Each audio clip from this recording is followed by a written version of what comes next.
Subscribe করুন এবং bell icon টিপতে ভুলবেন না। দক্ষিণ ২৪ পরগনা জেলার কাকদ্বীপ এলাকায় পুকুরবেড়িয়া গ্রামে ১ বিঘা জলাশয় মাছ চাষ করেছেন অমিত মান্না। তিনি সাধারণত মিশ্র মাছ চাষ করেন। আগে মাছ চাষ করে কোনো লাভ করতে পারতেন না। বিভিন্ন খাবার ব্যবহার করেও মাছের ওজন বাড়ত না। মাছের রোগ দেখা দিত, বহু মাছ মারাও যেত, মাছের গঠন সঠিক হতো না। বর্তমানে তিনি চুন ইত্যাদি দেওয়ার বদলে জেসি বায়োটেক কোম্পানির ক্যালসিয়াম পাউডার রিগেন ব্যবহার করেছেন।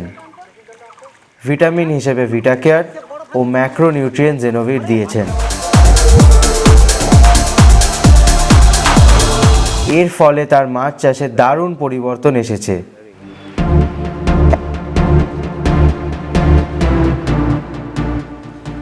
১০০ গ্রাম গড় ওজনের রুই মাছ ১.৫ মাসে ৩২৫ গ্রাম হয়েছে।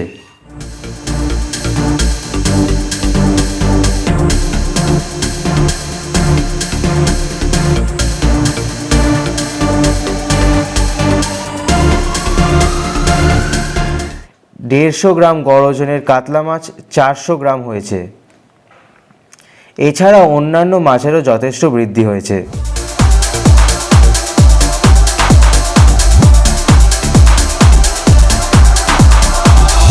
তার জলাশয়ে দূষণমুক্ত হওয়ার ফলে মাছ রোগমুক্ত হয়েছে, মাছের রং গঠনও স্বাভাবিক হয়েছে।